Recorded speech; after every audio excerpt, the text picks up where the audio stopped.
Hello everybody, it's your boy N here. I'm coming at you guys with another YouTube video. So in today's video, my friends, I'm going to be giving you a build guide on the infested machine for level cap and for steel path. The weapon today we are going to be building, my friends, is going to be the Torid. So without further ado guys, let's get right on into today's video. So first of all guys, let's go on over the Incarnon evolution path. You are going to want to play with the Torid. So first of all, number one of course is going to be the Incarnon form. The second evolution is going to be Plentiful Mayhem. The third evolution is going to be Swift Deliverance for extra projectile speed, which is going to be nice for the Incarnon. And evolution 4 will be Komodo's Fortune, which increases crit chance. So guys, now that we've gone on over the Incarnon path, so guys, let's get right on into how to build the Torid for the best results possible. First of all, we're going to start off with Galvanized Chamber for some multi-shot, and we're going to pair that up with Galvanized Aptitude for more damage affecting the status on kill. Now, the next mod I'm going to recommend is going to be Hammer Shot for extra crit damage. And this is a very good mod in my opinion, because more status chance is welcome and more crit damage is of course very nice. The next mod we're going to go with is Hunter Munitions, and that is of course for the slash. But what is slash without viral? So that's when we throw on the primed cryo rounds to create viral slash. Now from here, the only thing you're ever going to need is vigilante ornaments for that multi-shot, and what else you're going to need is critical delay again for crit chance, and then the last mod you're going to need is of course a vital sense for an extra crit damage.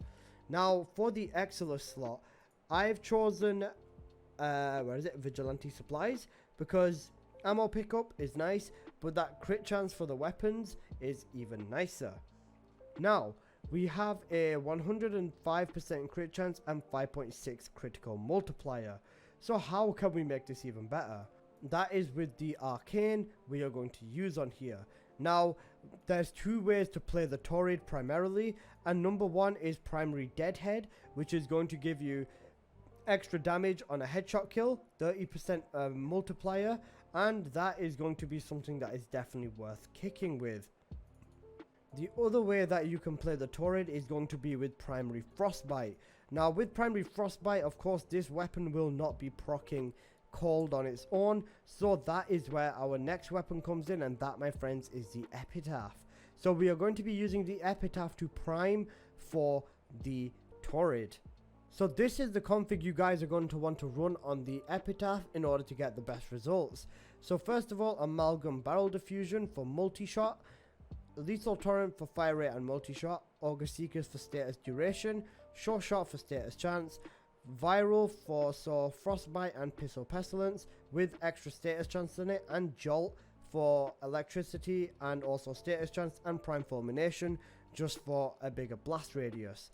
Now as you guys can see here, this is electricity and viral. However, if you were to change out the jolt mod for scorch, you'd have viral heat instead.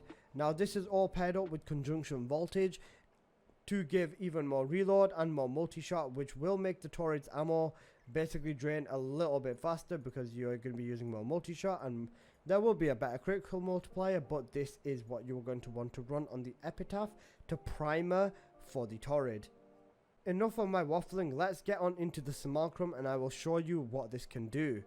Okay, so people, we are now in the simulacrum, as you can see, and we are using the Torid with the primary frostbite. So let me show you how you would rock this with the epitaph as a primer.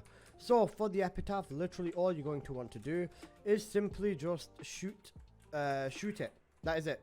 So two shots with the Torid to get the Incarnon, then you can transform that. Now with the epitaph, literally just one bullet will max out your primary frostbite and conjunction voltage, as you guys can see, and then from here you just shoot with the Torid, and as you guys can see here, you're gonna hit insane viral crits, red crits, orange crits, the lot. It's just crazy and it's scuffed. Now with this, there is one frame I do very much recommend, and that of course, my friends, is going to be a Wisp, because Wisp makes absolutely everything in this world better. So if you were to do this and then use a haste mode along with this for the Incarnon form, as you can see here, it is just shooting faster. We lose the Incarnon form faster, that is because we are shooting faster. But at the same time, it will dish the damage out faster and just makes the Torid genuinely more viable for higher levels. Okay, so guys, now we are going to run the Torid, as you guys can see, with the primary deadhead on the config. So guys, as you can see here in the corner, we do have a 3x multiplier built up on the primary deadhead for the Torid. So literally all you're going to want to do is just get your 2 headshots and then use the Incarnon. And as you guys can see, this is just doing a ton of damage, and you can maintain this by aiming at the head for the enemies when you are in the Incarnon form, just like this. So that will still keep your multiplier kicking. But as you guys can see here, even with primary deadhead, it will do more, if not just as much damage as using primary frostbite. So either one of these are a very, very interchangeable option, but it just completely depends on your playstyle. Now guys, I'm going to skip the bit where I go into Steel Path, and I'm going to go straight and run some Void Cascade and go for a level cap run. So let me show you what this Torid can do up against level cap enemies in Steel Path. So guys, this is the Incarnon Torid up in Void Cascade. So as you can see here, I'm using the Epitaph to prime, and you can just see this Torid just doing insane levels of damage to these enemies right here. Now there's not very many enemies, but the ones that are here are getting significantly hurt by the Torid. The Torids are not a nice gun. The Torid hurts every enemy. This part is not a nice gun. What the fuck? Making a build video for it to on a gun. Okay then. I'm joking.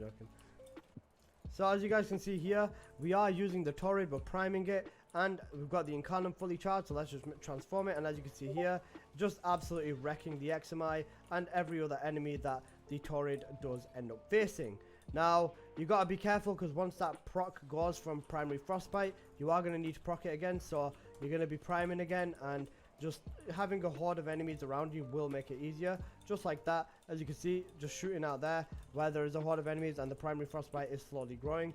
But it is more ideal to be using this in more crowded situations. But the Torid is just busted in general. Using a primer for it is optional. Like I said, you could run this with Deadhead, but I do prefer running it this way. So as you guys can see, we're at level cap here, and I do have the Epitaph priming to max out primary frostbite, and as you guys can see here, the Torid still absolutely destroys enemies at level cap.